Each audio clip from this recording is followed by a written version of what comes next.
समंतभद्र स्वामी द्वारा रचित यह परक मामलिक कृति श्री रत्नकरंड श्रावकाचार और इसका तृतीय अधिकार चारित्र अधिकार की हम चर्चा कर रहे हैं, जिसमें आचार्य देव कह रहे हैं कि हर जीव को अपनी शक्ति प्रमाण अणुव्रत अंगीकार करने चाहिए। तो अणुव्रतों का स्वरूप क्या है? तो कह रहे हैं कि जो पाप का परनाला है उस पाप के प्रणाली को रोकता है उसको अणुव्रत कहते हैं। तो अणुव्रतों में 5 प्रकार के अणुव्रत बताए। अहिंसा अणुव्रत, जहाँ पर जीवों की हिंसा का त्याग वहाँ पर कराया जाता है। फिर जहाँ पर झूठ का त्याग कराया जाता है वो सत्यानुव्रत, जहाँ पर चोरी का स्थूल चोरी का त्याग कराया जाए वो अचौर्यानुव्रत। और पिछले सत्र में हमने ब्रह्मचर्य अनुव्रत की चर्चा की, जहाँ पर स्वदार संतोष व्रत नाम आचार्य समंतभद्र स्वामी ने ब्रह्मचर्य अनुव्रत को स्वदार संतोष नाम ऐसा दिया है। तो वहाँ पर अपनी ब्याही हुई स्त्री के सिवा अन्य स्त्री में विकार की दृष्टि नहीं करना, ये स्वदार संतोष व्रत कहा है। इसके ऊपर काफ़ी चर्चा है, यत्र तत्र काफ़ी बातें हैं, हमने इनफैक्ट पढ़ी नहीं है उसमें। लेकिन यदि आप कार्तिकेय अनुप्रेक्षा में भी इसके ऊपर काफ़ी प्रकरण आया है और उसको भी अपन विचार कर सकते हैं। और यदि हम महावीर अष्टक स्तोत्र उसमें भी आया है क्या कि अनिर्वारोद्रेक स्त्रिभुवन जयी काम सुभट। तो वहाँ पर भी काम रूपी सुभट ने ऐसा कौन है जिसके ऊपर विजय ने प्राप्त किया है, तो सभी उसके अधीन हुए हैं, ऐसा वहाँ पर है।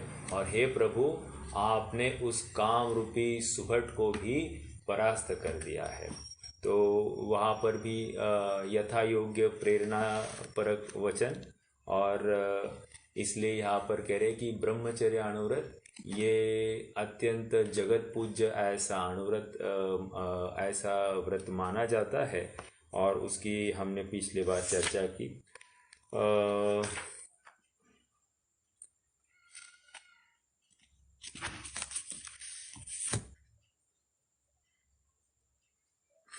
अब हम परिग्रह अणुव्रत की चर्चा कहेंगे।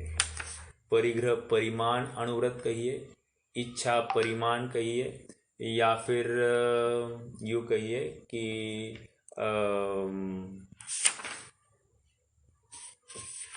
परिमित परिग्रह ऐसा भी नाम दिया जा सकता है।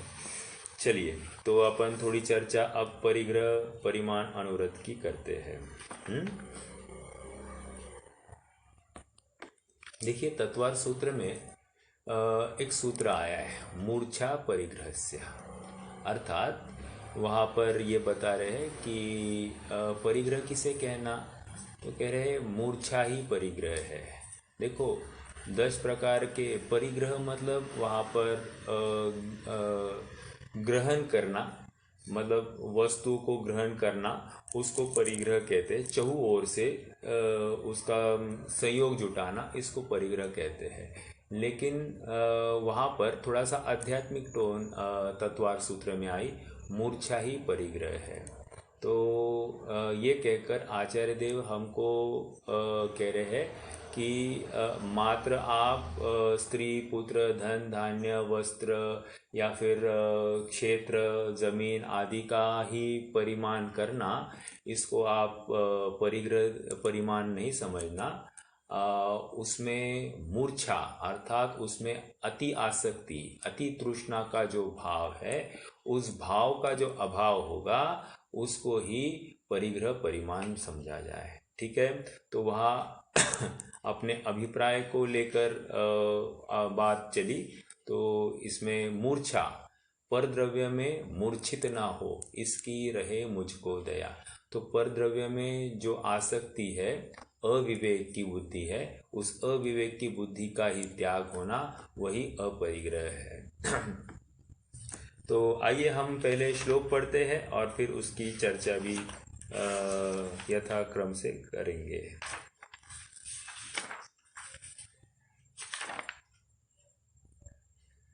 धन धान्यादि ग्रंथम परिमाय ततोधिकेषु निःस्पृहता परिमित परिग्रह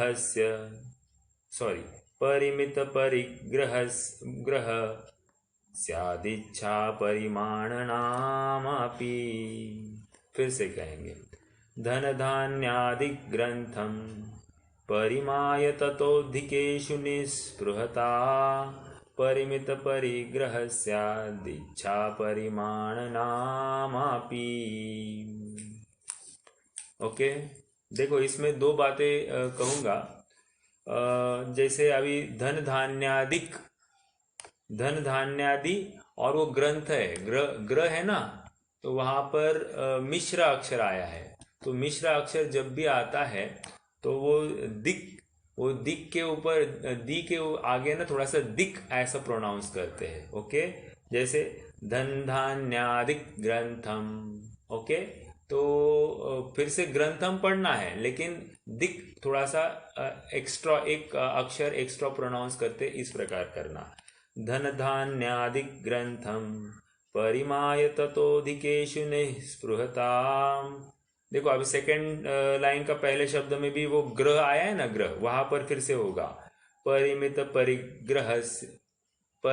परिग्रह स्यात् इच्छा परिमाणनामपि।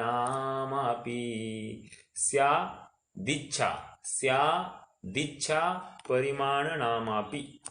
ओके, आइए पहले संधि देखेंगे और फिर उसका भाव, शब्दार्थ भी समझेंगे।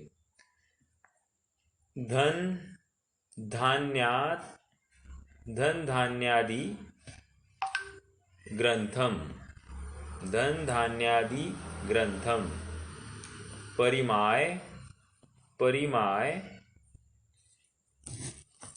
ततो अधिकेषु। ततो का होगा ततः, बराबर, ततः अधिकेषु निःस्पृहता परिमित परिग्रह अखंड शब्द है ये।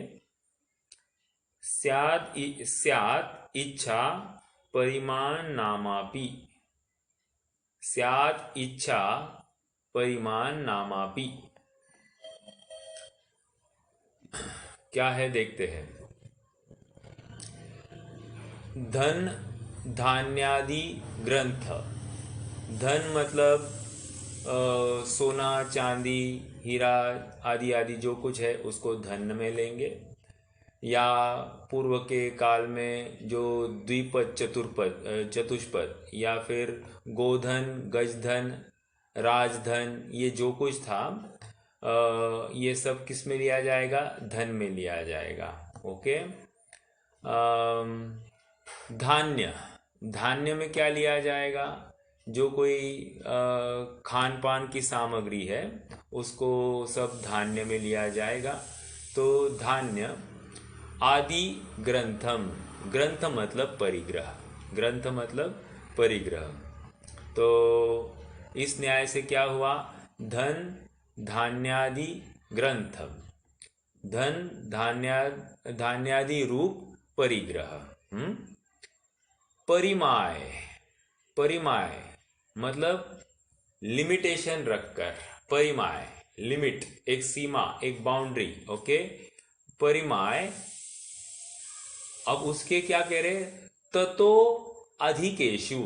ततो मतलब हमने कोई एक लिमिट कर दी इस परिग्रह संबंधी, उसके आगे ततो अधिकेषु, उससे अधिक, तत्वर सूत्र लेकर आना, उससे अधिक ततो अधिकेषु क्या निस्पृहता। निस्पृहता मतलब वहां पर इच्छा रहितपना। हाँ हाँ हाँ, इच्छा, निस्पृहता मतलब इच्छा रहितपना। ओके, अर्थात अति आसक्ति से रहित हो जाना, निस्पृह होना। ओके, जो कुछ है लिमिटेड, इसके आगे अरे मैंने क्यों किया ऐसा, ऐसा विह्वलता या आकुलता के परिणाम नहीं है। तो ततो अधिकेषु निस्पृहता, और इसको क्या कहेंगे, परिमित परिग्रह। ये ऐसा जो पुरुषार्थ जीव करता है उसको परिमित परिग्रह नामक अनुव्रत कहेंगे, और उसी का अपर नाम इच्छा परिमाण ऐसा भी कहेंगे। दो अर्थ दिए, दो शब्दों से यहाँ पर उल्लेख किया है, इच्छा परिमाण कहो या परिमित परिग्रह कहा है। जबरदस्त है, देखो दोनों के अपने अपने ये है। यदि हम परिमित परिग्रह कहते हैं तो उसका संकेत जो संयोगी पदार्थ है उनकी तरफ होता है, जो 10 प्रकार के बहिरंग परिग्रह बताए हैं उनकी तरफ उसका संकेत जाता है। और इच्छा परिमाण कहकर यहाँ पर अपनी जो तृष्णा है, अपनी जो वासना है विषयों के प्रति, उन वासनाओं को सीमित करना, उस लोभ रूपी कषाय को सीमित करना, उसको इच्छा परिमाण कह रहे हैं। समझ में आ रहा है? तो ऐसे दो प्रकार से इन्होंने परिग्रह परिमाण व्रत की चर्चा की है। यदि हम तत्वार सूत्रकार की भाषा में देखें तो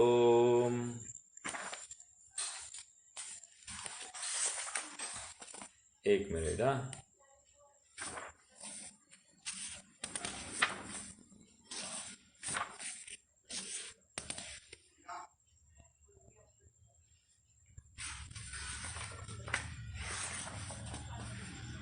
कौन सा सूत्र है?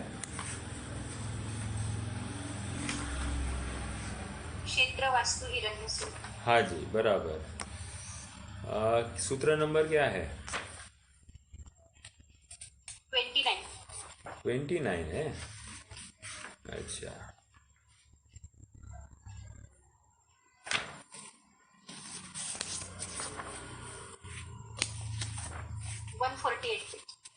ओके, हाँ जी। क्षेत्र, अभी थोड़ा सा यहाँ से मुझे कुछ बिंदु उठाना है तो वो उसकी भी चर्चा करेंगे। क्षेत्र, वास्तु, हिरण्य, सुवर्ण, धन, धान्य, दासी, दास, कुप्य, प्रमाण, अतिक्रमः। कितने हुए यहाँ पर? टोटल कितने हैं फिर से पढ़ेंगे, काउंट करना। हमको 10 परिग्रह ढूंढने हैं। अब यहाँ पर कितने कहे देखते हैं। क्षेत्र, वास्तु 2, हिरण्य 3, सुवर्ण 4, धन 5, धान्य 6, दासी 7, दास 8, कुप्य 9, प्रमाण अतिक्रमः। प्रमाण का अतिक्रम नहीं करता है उसको हम क्या कहेंगे? उसको परिग्रह परिमाण अनुव्रत कहते हैं। ओके, अब प्रश्न यहाँ पर है कि 10 परिग्रह बताए, 9 कैसे बताए? आचार्य देव क्या भूल गए? तो ऐसी बात नहीं है। कुप्य में भांड गर्भित है। क्या कहा? कुप्य में भांड गर्भित है। अब क्या है ये कुप्य और क्या है भांड? तो देखिए ऐसा है, कुप्य मतलब क्या होता है, कोई बताएगा? कुप्य मतलब वस्त्र, कपड़ा, कपड़ा। ओके, और भांड मतलब बर्तन। ठीक है, अब देखिए कुप्य में भांड गर्भित कर दिया, इसका अर्थ क्या है आपको मालूम है? जैसे हम भी देखते हैं अपने यहाँ से रास्ते से बहुत बार कुछ महिलाएं चलती है और वो कपड़े के बदले, पुराने कपड़ों के बदले नए बर्तन देते हैं।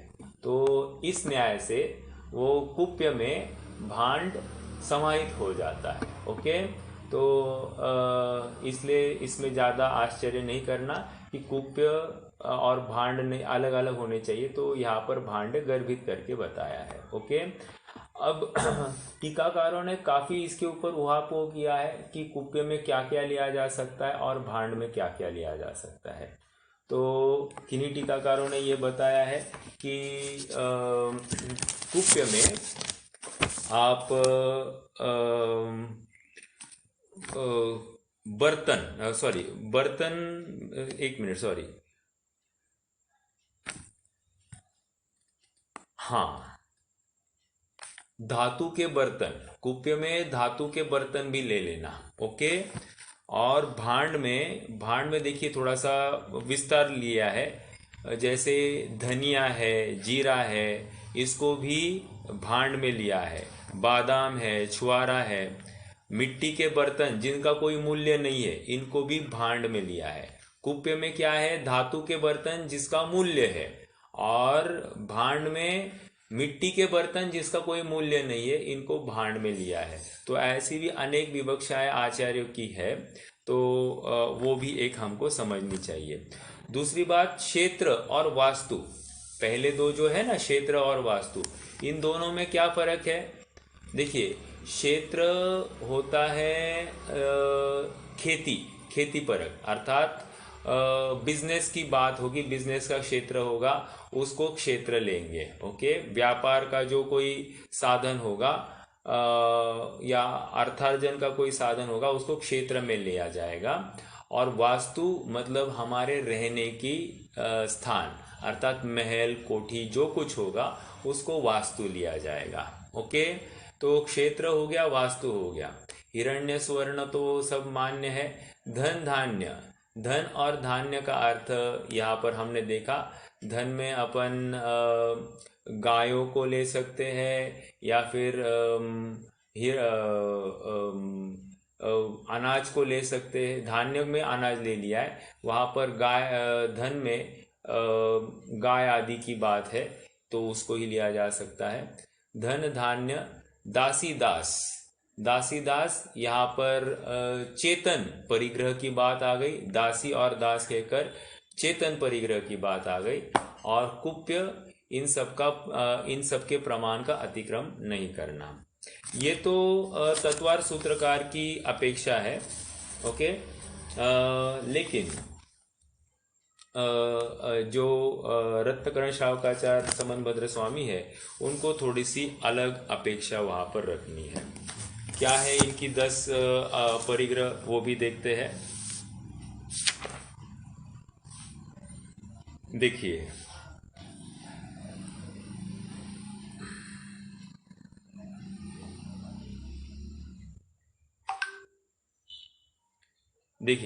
दासी दास, ओके, द्विपद चतुष्पद,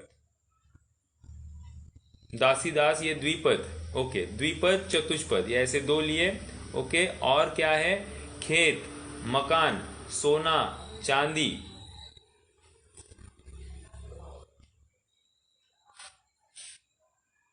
एक मिनट थोड़ा सा, हाँ, क्षेत्र, वास्तु, धन धान्य, द्विपद चतुष्पद, शयनासन, यान, कुप्प और भांड, ये इनके भेद है। 10 भेद क्या क्या बताए? क्षेत्र, वास्तु, ओके, धन धान्य, ये भी हो गया।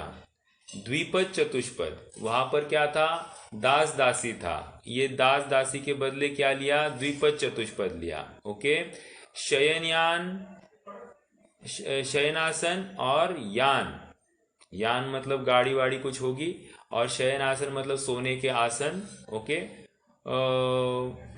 कुप्प और भांड, ओके, ये 10 बहिरंग परिग्रह आचार्य समनभद्र स्वामी ने बताया है। कहने की बात इतनी है कि द्विपद और चतुष्पद कहकर, यहाँ पर द्विपद में मतलब नौकर चाकर होंगे, कितने उसमें लेना उसका विचार करना, और चतुष्पद में यहाँ पर बैल, गाय आदि जो कोई होंगे, उनको यहाँ पर चतुष्पद में लिया। ठीक है, शयनासन और यान, यान मतलब गाड़ी, अब उस समय में जो गाड़ियां चलती थी वो उनके लिए, आज के ज़माने में हमारे अपेक्षा जो गाड़ियां चलती है उसकी अपेक्षा यान भी यहाँ पर ले लेना, ठीक है। और शयन आसन, एक महत्वपूर्ण बिंदु यहाँ पर शयन आसन भी ले लिया है। ओके, शयन आसन, ठीक है, मतलब सोने का आसन यहाँ पर ले रहे हैं। ओके, चलिए, तो ये थोड़ी बहुत भिन्नता है। और हाँ, देखिए, फर्नीचर भी ले ले, फर्नीचर मतलब सोने के आसन, वही हो गया। द्विपद में क्या इसमें आप अपने बच्चों को द्विपद में ले सकते हैं क्या? तो नहीं, ये चर्चा क्यों कर रहा हूँ, क्योंकि कहीं कहीं ऐसी चर्चाएं उठी है, तो इस अपेक्षा मैंने भी ये चर्चा उठाई कि बच्चों को, अपने आश्रित बच्चों को द्विपद में लिया जा सकता है। तो कह रहे नहीं नहीं, इनका लिमिटेशन या परिमाण नहीं किया जा सकता। वो तो परिमाण ब्रह्मचर्य अनुव्रत में, ब्रह्मचर्य त्याग प्रतिमा में हो जाता है, ठीक है। तो यहाँ पर द्विपद में उस बिंदु को नहीं लिया जा सकता है। ओके, चलिए, अब थोड़ा सा अब विशेष, क्या कहा? दास दासी वो भी कहते हैं ना, वो कैसे लिया और वो अपने बच्चों को ले लिया। हाँ, दास दासी देखो, वो अपने अधीन, अपने अधीन इन द सेंस उनकी ज़रूरत है, उनको ज़रूरत है किसी अर्थार्जन की व्यवस्था की, इस अपेक्षा से उनको तो परिग्रह में अपन ले सकते हैं। लेकिन बच्चों को परिग्रह में नहीं है, वो तो अपनी ब्याही स्त्री के साथ से उत्पन्न हुए जो जीव है उनको परिग्रह में नहीं लिया जा सकता है। क्यों? क्योंकि वो तो अपन ने यूँ कहिए कि धर्म की प्रभावना हेतु ये बच्चों का उत्पत्ति होती है। क्या कहा? धर्म की प्रभावना होगी और अनेक जैनी तैयार होंगे, इस अपेक्षा से वहाँ पर बच्चों की उत्पत्ति की जाती है। ओके, तो वो अलग पैरामीटर है, इसलिए उसको यहाँ पर नहीं लिया जा रहा है।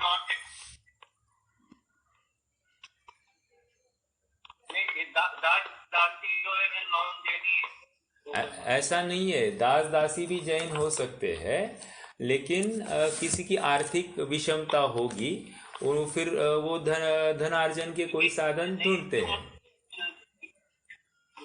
गुजरात की कई मंदिर है ना,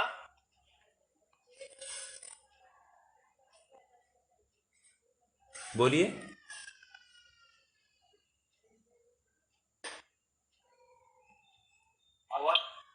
आवाज का प्रॉब्लम दिख रहा है इसमें, देव का आवाज कट रही है भैया।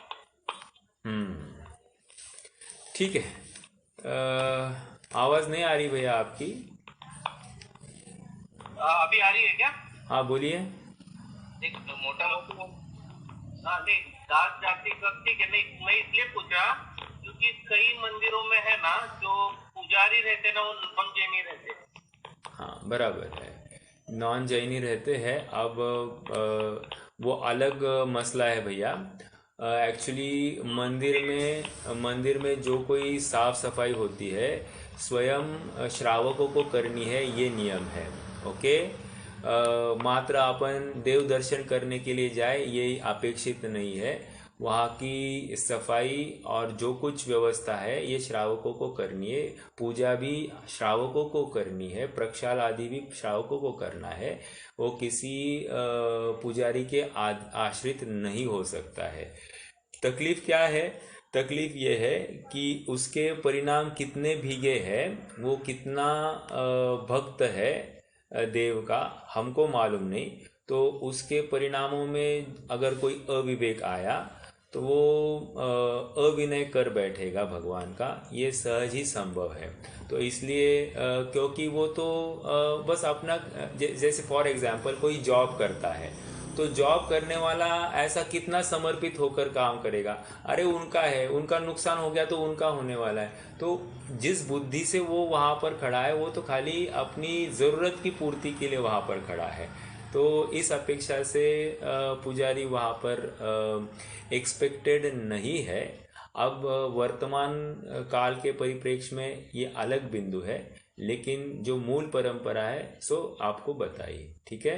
अब जैनी ही नहीं मिल रहे हैं या उपेक्षा हो रही है या उनको चाहे उतना आर्थिक वहाँ पर नहीं मिलता होगा, तो नॉन जैन जिसका काम सदता हो, रहने के लिए आश्रय मिलता है और थोड़ी बहुत पूजा कर लेने से काम होता होगा तो करते होंगे। मैंने तो देखा नहीं है, जैन ही है ऐसा मैंने सुना है। बट अगर कोई होगा तो किस बेस पर उन्होंने वहाँ पर उनको खड़ा किया? क्योंकि उनको सच्चे भगवान के ऊपर भी श्रद्धा है नहीं है, तो वो क्या न्याय कर पाएगा? तो मुझे नहीं मालूम कि वो करते होंगे या नहीं करते होंगे, ये मैंने आपसे सुना, ठीक है। चलिए, तो अपनी चर्चा तो इस हिरण्य सुवर्ण और धन धान्य और दासी दास के बारे में थी। तो अपन ने परिग्रह अनुव्रत। अब दूसरी बात, जैसे हमको लगता है कि दास दासी आपने अधीन, अब वहाँ पर अनुव्रती यूजुअली अपने अधीन किसी को रखना नहीं चाहता है। क्यों? क्योंकि जितने अपने देखो लोक में तो क्या है कि मेरे अंडर कितने लोग हैं इससे मेरी स्ट्रेंथ दिखाई देती है।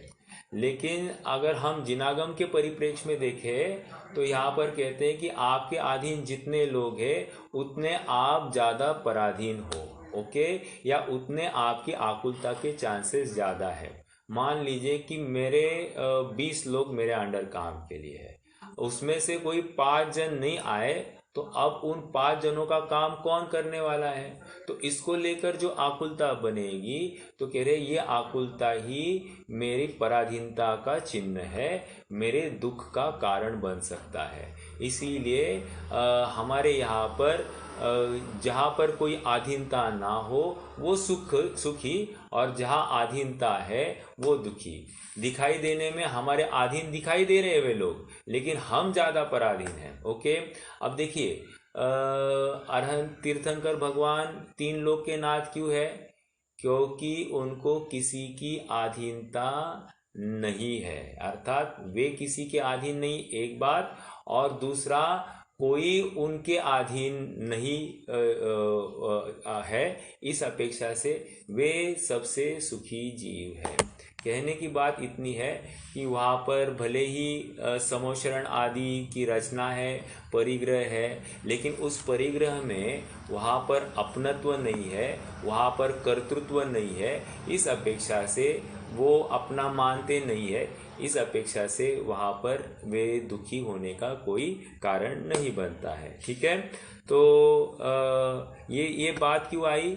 दास दासी के अपेक्षा से हमको विचार करना है। देखो और बहुत बातें हैं, जैसे ये और एक बिंदु से हम समझ सकते कि जैसे किसी को मिष्टान्न खाकर उसको भोजन का मज़ा आता है, और अगर जिस दिन मिष्टान्न नहीं हो, नीरस आहार हो, उस दिन उसको भोजन का मज़ा नहीं आया। तो ज़्यादा व्यंजन थे उस समय अच्छा लगा, इसका मतलब क्या है?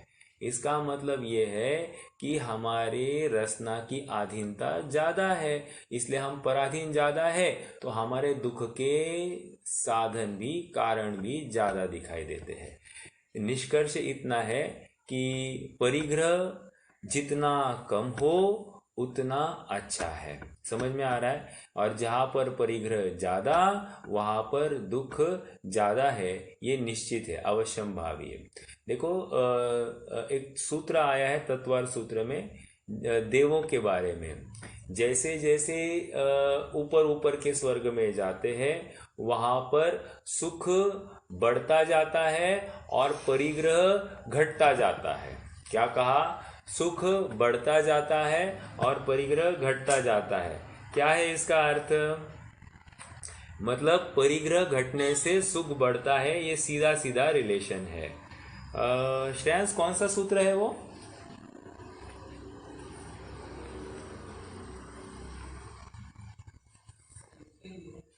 हाँ,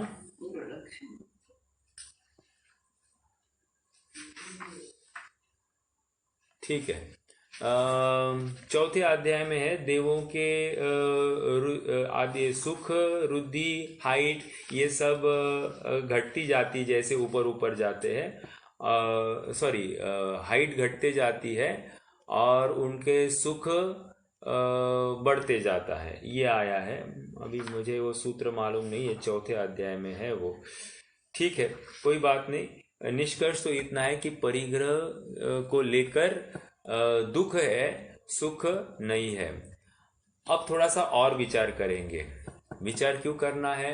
देखिए, जैसे हिंसा किसी ने करी तो उसको लोक में दंड का पात्र माना जाता है, ओके। किसी ने चोरी की तो उसको भी सजा देनी चाहिए। कोई झूठ बोलता है तो वो निंदा का पात्र बनता है। किसी ने कुशील सेवन किया तो उसको भी कड़े से कड़ा दंड की व्यवस्था की मांग होती है। लेकिन किसी ने बहुत परिग्रह किया, क्या उसको सम्मान होता है या उसको दंड होता है? तो हम देखेंगे कि जिसके पास जितना ज़्यादा परिग्रह, उसका सम्मान ज़्यादा होता है। उसको स्टेज पर बिठाया जाता है और उसकी अनेक प्रकार से दान शूर आदि आदि के रूप से उसकी तारीफ करके उससे धन अर्जन किया जाता है। कहने की बात यह है कि हमारी थॉट प्रोसेस परिग्रह की अपेक्षा हिंसा परक नहीं है। परिग्रह को हम पाप नहीं मानते हैं, हालांकि परिग्रह सबसे बड़ा पाप है, पापों का बाप है। कहने की बात इतनी है कि अगर कर्णान योग की अपेक्षा भी विचार करें कि लोभ कब जाता है, तो लोभ 10वें गुणस्थान के अंत में जाता है। तो इसका अर्थ क्या है? लोभ ही परिग्रह है, क्योंकि लोभ मतलब इच्छा और इच्छा मतलब मूर्छा और मूर्छा ही परिग्रह है। इस अपेक्षा से परिग्रह सबसे लास्ट में जाता है। फिर से समझने योग्य बात यह है कि जो सबसे अंत में जाए वो सबसे बड़ा पाप, और इस न्याय से परिग्रह सबसे बड़ा पाप है वह, ओके। और हम यूजुअली अपने मुस्लिम भाइयों को कोसते रहते हैं कि वे कैसे मांस आदि का सेवन करते हैं, कैसे हिंसा करते हैं। उन्होंने तो पहला पाप ग्रहण किया तो वो इतने निंदा के पात्र हो गए, और हमने तो 5वां पाप ग्रहण किया है जिसमें तो महानिंदा है, बहुआरंभ बहुपरिग्रह नरकायुष्य। मतलब बहुआरंभ बहु परिग्रह ये नरक आयु का कारण है, और ये तो 5वां पाप महादुख का कारण है। इसलिए हम सबको विचार करना कि परिग्रह सचमुच इष्ट है या अनिष्ट है। भैया प्रश्न है क्या कुछ? भैया जी पूछना, बोलिए। पूछना था मुझे। हाँ, बोलते हैं कि जितनी जरूरत है उतना ही रखना है, उतना ही कमाना है, लेकिन ऐसा भी बोले जाता है पुण्य के उदय से उसको इतना मिला, तो वो आता ही होगा जरूरत से भी ज्यादा। देखिए, तो वो परिग्रह में नहीं बोल, नहीं दोनों का कैसे बराबर है। देखो, पुण्य का उदय है इसलिए आप उसको बटोरते जाओ, ये न्याय नहीं है, ये अन्याय है, ओके। हमारी ज़रूरत पूर्ण हो गई, हमको हट जाना चाहिए, ये विवेक है। और जो निरंतर कमाते जाता है, कमाते जा रहा है, इसका मतलब उसने सच्चा निर्णय नहीं किया है, उसने औरों को अवसर नहीं दिया है। देखिए, इसमें बहुत सारे पक्ष है, बिंदु है, एकदम शॉर्ट में इसका कथन योग हो नहीं सकता है। जैसे आपको बताओ, एक नीतिकार का कथन है, more property is crime, more property is theft, more property is impropriety and more property is theft. मतलब चोरी कह दिया उसको। क्यों?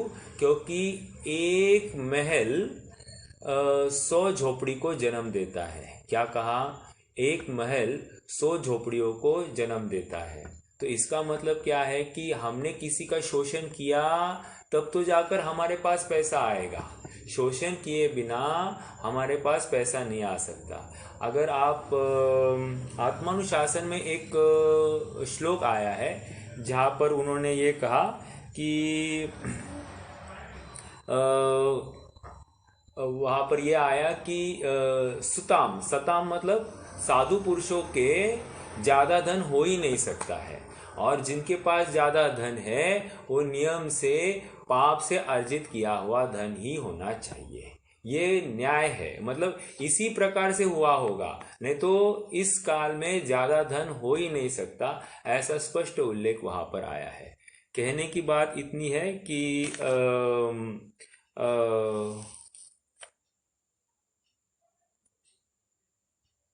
देखो, शुद्धम धनम वर्धन्ते सतामपि न संपदाम स्वच्छाम भूभि। अभी आगे नहीं आया मेरे पास, पूरा ये सूत्र नहीं है, लेकिन कहने की शुद्ध धन तु वर्धन्ते सतामपि।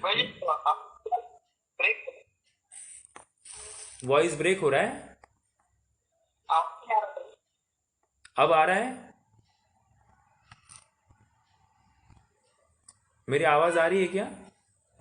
हाँ अभी ठीक है। ओके, देखिए, आत्मानुशासन की बात है कि शुद्ध धन उसी के पास, जिसके पास है, अगर शुद्धता अर्थात प्रामाणिकता से न्याय से कोई धन कमाता है तो उसके पास ज्यादा धन संचय हो ही नहीं सकता है, और जिसके पास ज्यादा है निश्चित रूप से वो पाप से ही अर्जित किया है।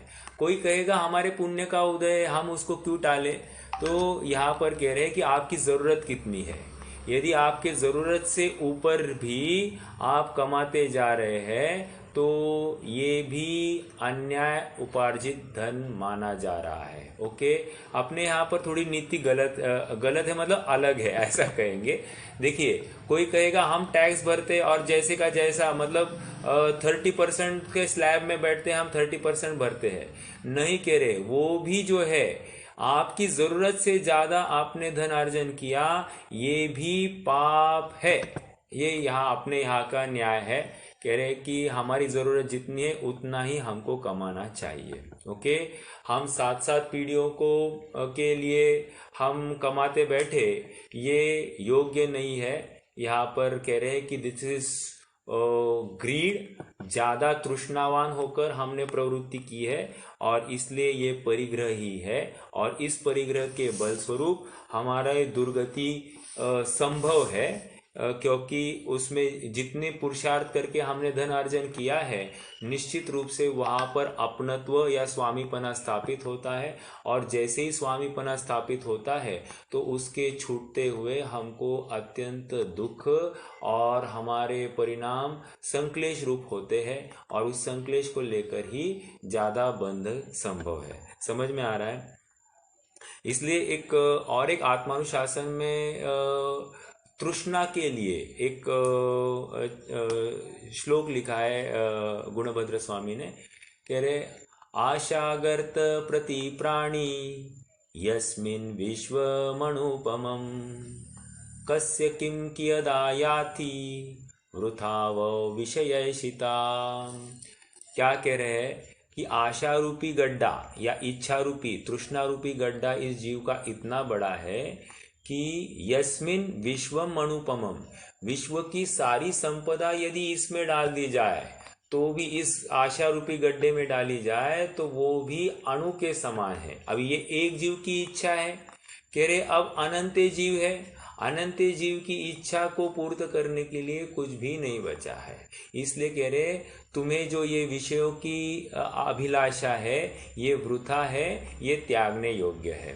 ओके, लेकिन रोहित भैया आपका प्रश्न का उत्तर ये है कि पुण्य के उदय में अनाप शनाप निरंतर कमाते जाना योग्य नहीं है। माना पुण्य का उदय है, लेकिन जिनवाणी की बात माने, जिन वचन को माने, तो हमारा जितना हो गया, हमारा पेट भर गया, हम बाजू को हट जाए, हम पेटी भरते ना रहे। पेट भरा हम हट जाए, क्यों? क्योंकि दूसरों को भी कमाने का अवसर दे। क्योंकि इससे क्या होगा जो विषमता है गरीब और अमीर की, वो दिन ब दिन बढ़ते जा रहे हैं। रिच और अमीर बनते जा रहे हैं और गरीब और गरीब होते जा रहे हैं। तो इसकी वजह से जितनी भी हिंसाएं हो रही है, जितना भी अत्याचार हो रहा है, ये सब बातें बढ़ती जा रही है। This is a reflection of शोषण, मतलब हम किसी ने किसी दूसरे का शोषण किया है, उसी के फलस्वरूप उसको ठगने की आदि की सब संभावनाएं दिखाई देती है। इसलिए धन के जोड़ने में हमको नहीं लगना चाहिए। दूसरी बात, ये धन अर्थात ये परिग्रह, ये स्वीट पॉइजन के समान है, उसको कोई दोष मानता नहीं। कितना भी आए जीव को उसमें तकलीफ भासित नहीं होती है। हालांकि जितना ज़्यादा आ रहा है ये दुख का कारण है, ये विपदा का कारण है। देखिए, जैसे फॉर एग्जाम्पल हमको कोई जॉब लग जाए, हमको 10,000 का जॉब लग गया।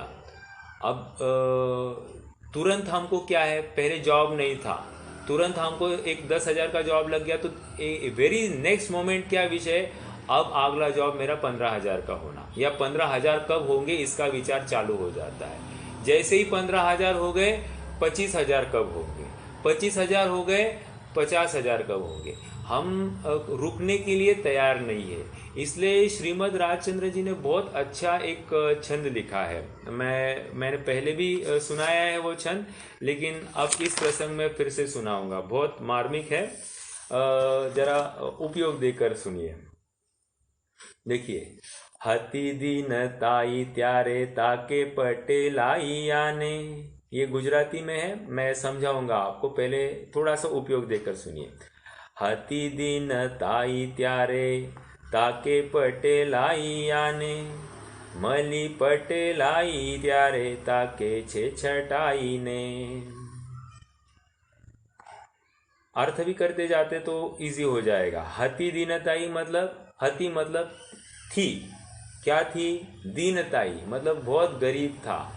ओके, तो क्या हो गया, उसको ऐसा लगा, कोई जीव गरीब था, उसको लगा कि मैं थोड़ा अमीर हो जाऊं, मैं पटेल बन जाऊं। पटेल मतलब थोड़ा सा एक मेरे अधीन काफ़ी लोग रहे, उसको पटेलाई कहते हैं। ओके, तो उसको लगा मुझे पटेलाई मिल जाए, मैं पटेल बन जाऊं। तो अब क्या हो गया, नसीब का फेरा ऐसा बदल गया कि वो जीव पटेल भी बन गया। वो वठी रख गया।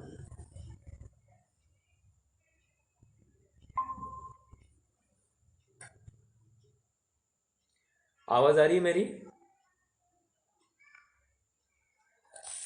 थोड़ा रुक रुक के आ रही है। हाँ, अभी नेटवर्क लूज हुआ था, अभी शायद आ जाएगी। मैंने थोड़ा लोकेशन अभी चेंज किया। देखिए, तो पहला क्या छंद था, हती दीनताई, पहले दीनता थी, गरीब था, उसको लगा कि मैं पटेल बन जाऊं, और पटेल बन जाऊंगा तो मैं बहुत सुखी हो जाऊंगा, यहाँ तक ही उसकी इच्छा थी। तो प्रकृति के ऐसे ही योग बन गया कि बस वो पटेल बन गया। ओके, तो पटेल बन गया तो क्या हो गया, उसको इमीडिएटली तृष्णा और बढ़ गई। अब उसको लगा कि मैं सेठ बन जाऊं, सेठ, तो उसके लिए क्या कह रहे, छटाई, छटाई हो जाओ। ओके, देखो अब फिर से छंद दोहराता हूँ। हाथी दीन ताई त्यारे ताके पटेलाई आने, ताके मतलब देख रहा है कि मैं, मुझे पटेलाई कब मिलेगी, कब मिलेगी, वो देख रहा है, ताके, ताक रहा है अवसर को। ताके पटेलाई आने, मली पटेलाई त्यारे ताके छे छटाई ने। फिर से अब क्या ताकने लग गया, अब मैं सेठ बन जाऊं, सेठ बन जाऊं, सेठ बन जाऊं, ये ताकने लग गया। ओके, अब सापड़ी छेटाई त्यारे, अब सेठ बन गया, सापड़ी छेटाई त्यारे ताके मंत्री ताई आने। अब क्या चाहता है, सेठ बन गया तो क्या, अब बहुत पैसा आ गया, अब मैं यहाँ का प्रोविंस का हेड बन जाऊं, या फिर मैं मंत्री संतरी बन जाऊं, ऐसा उसको लगने लग गया।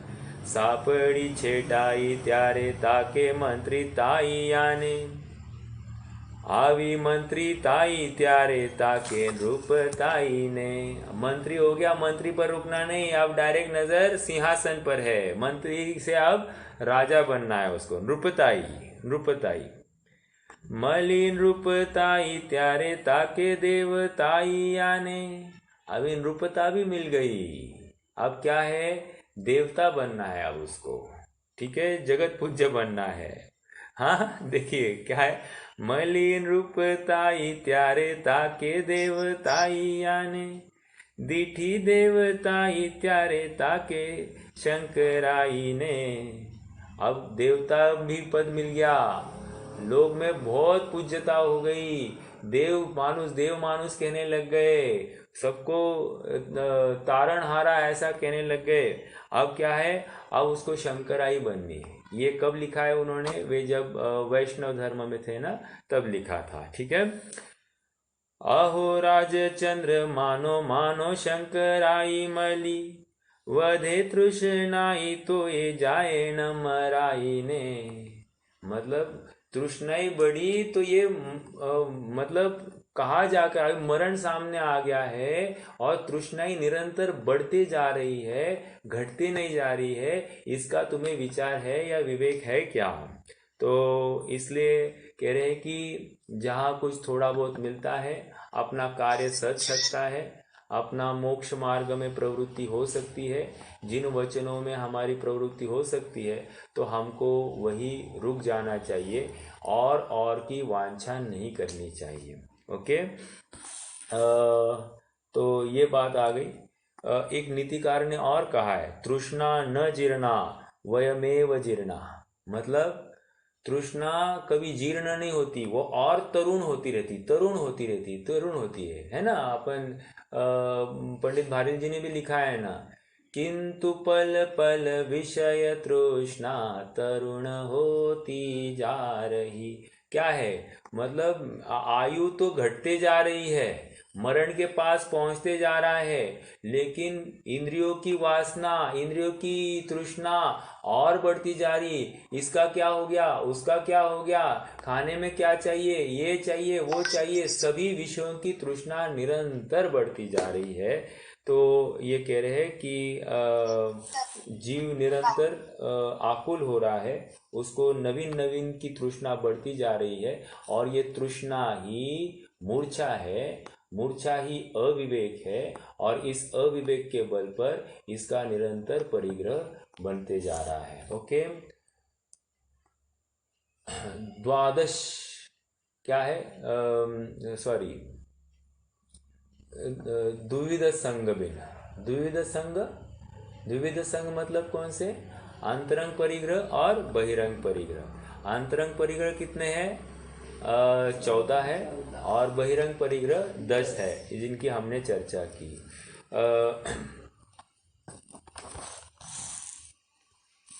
ठीक है,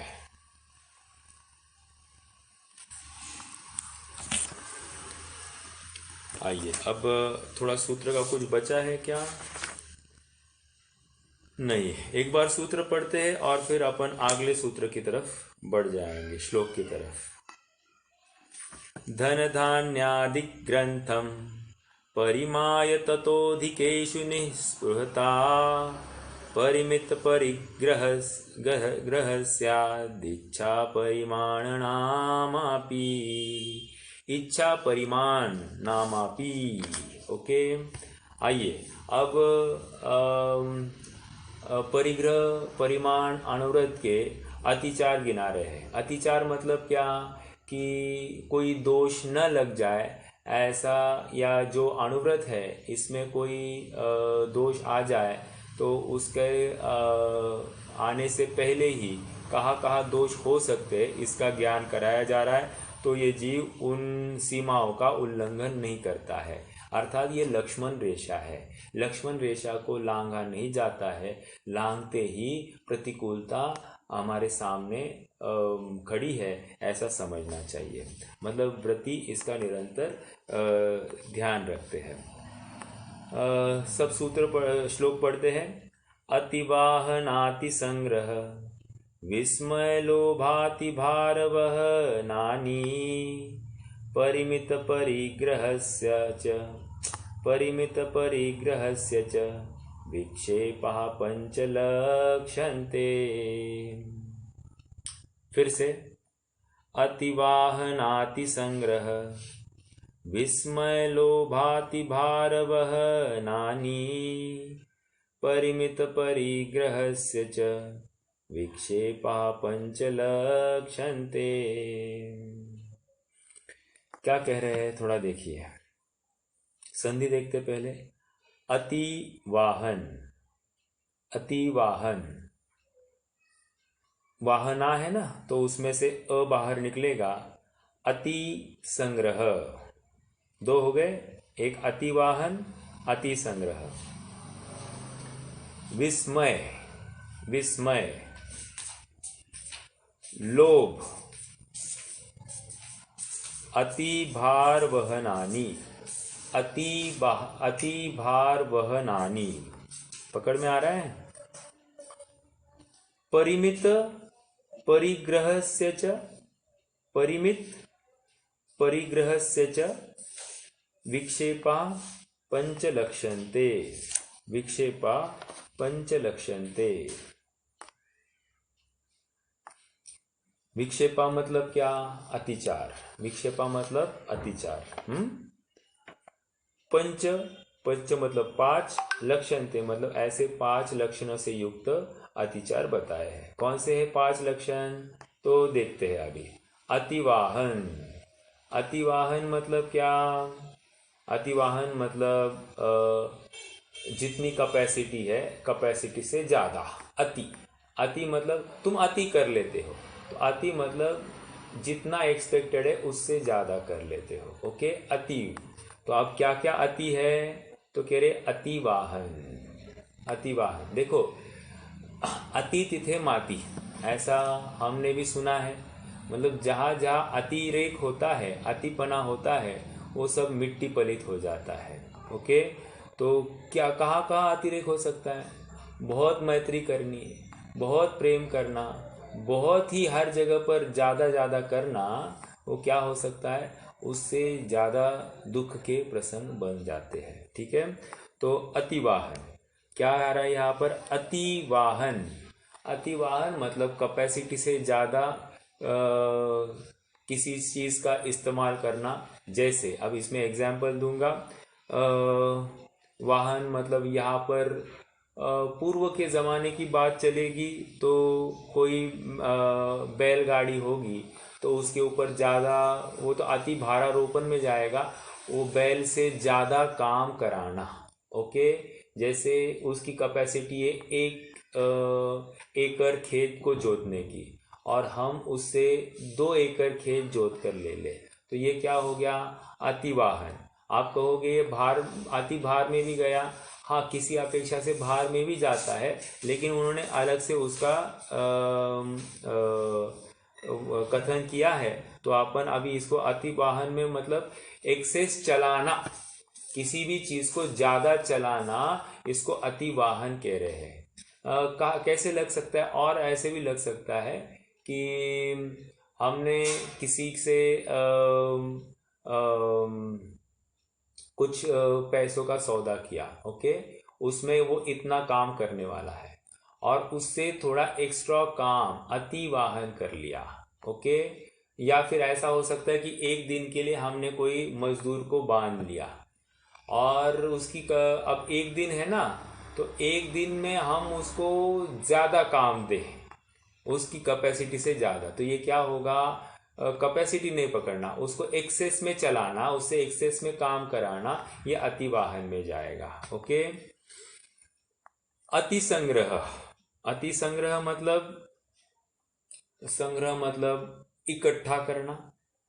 जितनी हमारी ज़रूरतें हैं, ज़रूरत से ज़्यादा हम यहाँ वहाँ से इकट्ठा करते रहे, उसको अति संग्रह में लेंगे। ये बहुत बड़ा पेटा है।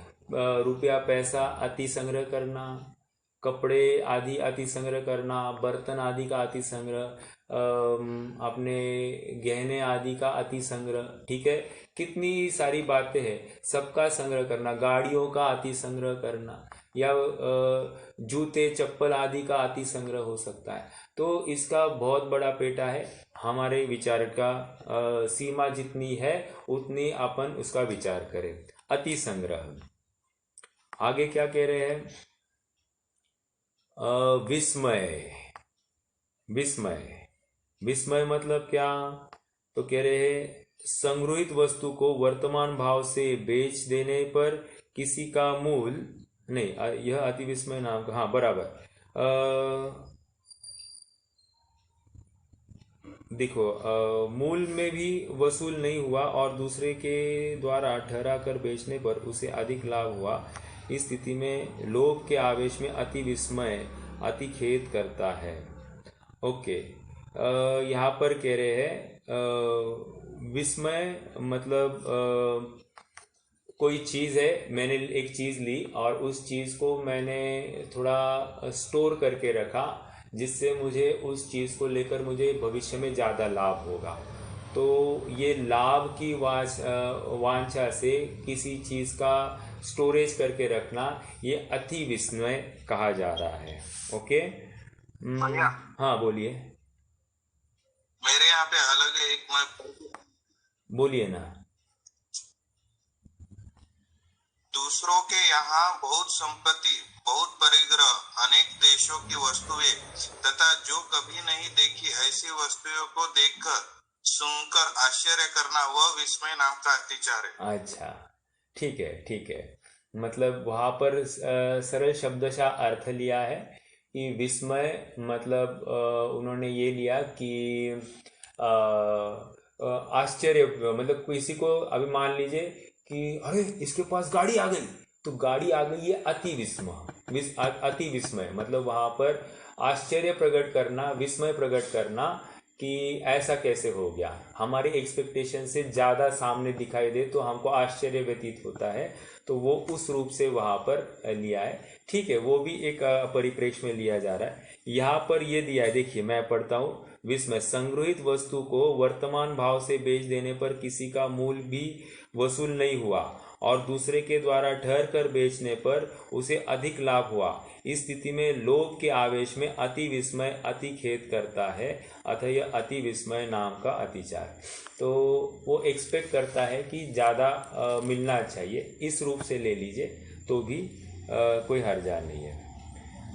और क्या है अभी आगे? अति विस्मय हो गया, अति लोभ। अभी देखो, अभी विस्मय भी वहाँ पर कहीं ना कहीं वैसे आकाश भाई आपका जो बात है ना वो ज़्यादा ठीक बैठ रही है, लेकिन अब जबकि यहाँ पर टीकाकार ने मेंशन किया है तो अपन उसके अनुसार चल रहे हैं, लेकिन ज़्यादा ठीक वही लगती है कि हमको आश्चर्य प्रकट होना, उसको कैसे मिला, उसको कैसे मिला, उसको मिला इसलिए मुझे मिलना चाहिए, ये भी भाव अति विस्मय में जा सकता है। देखो क्या होता है, बहुत बार ऐसा होता है कि किसी ने कहीं पर शेयर मार्केट में पैसे लगाए, ओके, और उसको उसमें से बहुत अच्छे रिटर्न आ गए, उसको मिले इसलिए मुझे मिलेंगे, इस बुद्धि से अगर मैं प्रवृत्ति करता हूँ तो ये अति विस्मय नामक दोष कहा जा सकता है। ओके, कि उसको अरे उसको कैसे मिले इतने, मुझे भी मिल जाएंगे, तो ये अति विस्मय में इस प्रकार से भी ले सकते हैं।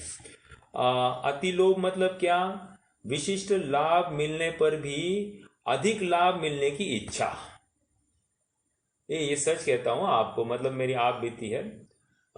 मान लीजिए मैं कोई बिजनेस कर रहा था और मैंने सोचा कि प्रॉफिट तो हो रहा था, लेकिन मैंने माल बेचा नहीं और मैंने थोड़ा पड़े रहने दिया। मैंने कहा कि और भाव बढ़ेगा, और भाव बढ़ेगा, और भाव बढ़ेगा, ये धड़ाम गिर गया गिर गया तो पूरा जो प्रॉफिट है, प्रॉफिट तो चला गया, नुकसान आ गया, नुकसान में फिर पैनिक होकर बेचना पड़ता है।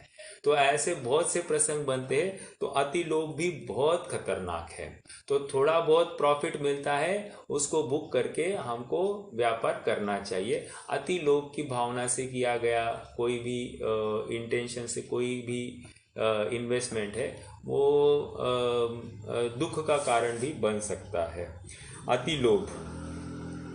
या फिर देखो इसमें ऐसा भी अति लोभ मतलब यूँ भी कह सकते हैं कि सामने वाले से हमको ज़्यादा एक्सपेक्टेशन है। थोड़ा सा मैं अलग एंगल दे रहा हूँ इसको, हमको सामने वाले से ज़्यादा ये हमको ज़्यादा माल दे, ऐसा एक्सपेक्टेशन है।